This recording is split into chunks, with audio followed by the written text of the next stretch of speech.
સુધી ઋષિ મુનિઓ તપ કરતા છતાંય મારા ઇન્દ્રાસન ગાદીને કાંઈ ન થતું. 37 ની અંદર થર થર થર મારું આખું ઇન્દ્રાસન ગુજી રહ્યું છે.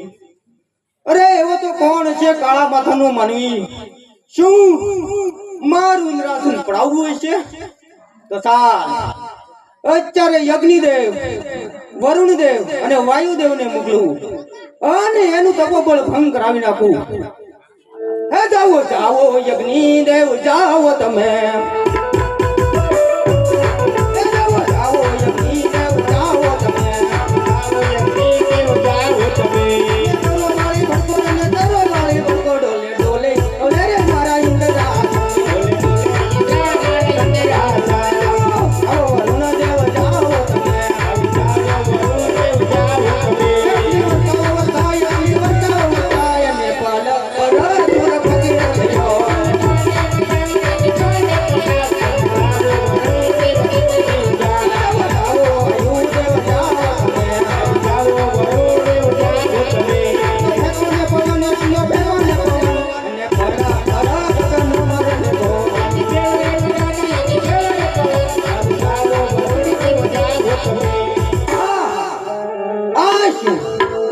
યજ્ઞદેવને મોકલવા છતાં એની વરાળથી એને બાળીને ભસ્મ કરી દે, છતાં તેનું તપોબળ ભંગ થાય ને.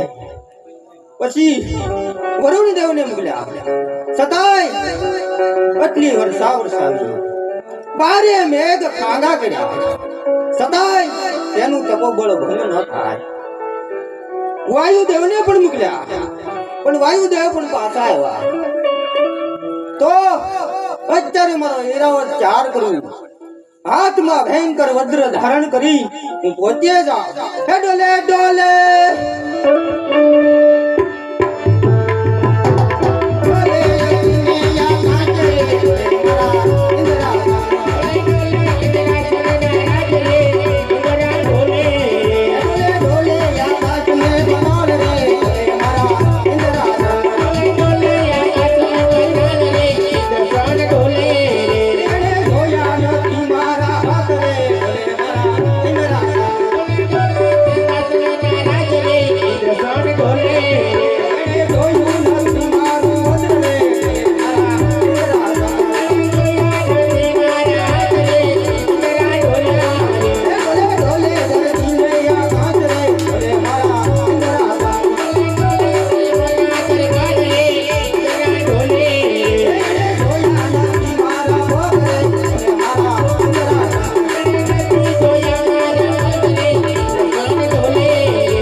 તપોબળ ભંગ થતું નથી. તો મારા એક જ વજ્રનો પ્રહારથી એનું તપોબળ ભાંગીને ભૂકો કરી નાખ્યો. અરે નહીં નહીં, આ હું શું કરી રહ્યો છું? જ્યારે દેવોનો ડાયરો ઘાણો હતો ત્યારે બ્રહ્માદેવે મને કહ્યું હતું કે હે ઇન્દ્રદેવ, જ્યારે તમારે સંકટ પડે ત્યારે મને યાદ કરજો. તો અત્યારે મારે સંકટ પણ આવ્યું છે. બ્રહ્માદેવની સ્તુતિ કરું અને પિતામહ બ્રહ્માને ઇન્દ્રલોકમાં બોલાવું.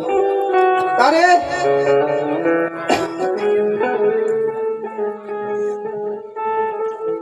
હે સ્તુતિ કરું વારંવાર પિતામહ બ્રહ્માયા.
અરે ઇન્દ્રદેવ, કોઈ દિવસ લઈને હાજર મને તપોવનમાં બોલાવવાનું કારણ?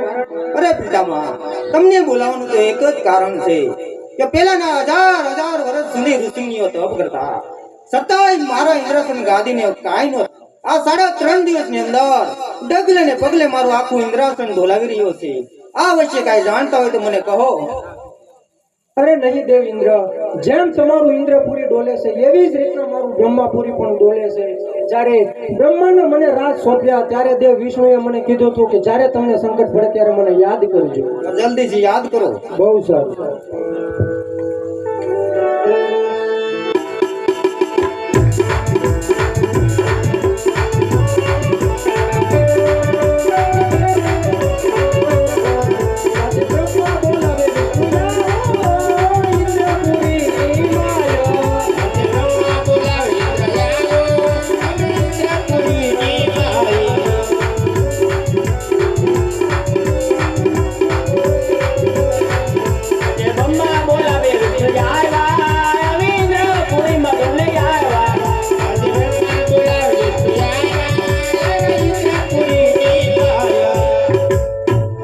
દેવ બ્રહ્મા અત્યારે બોલાવવાનું શું કારણ?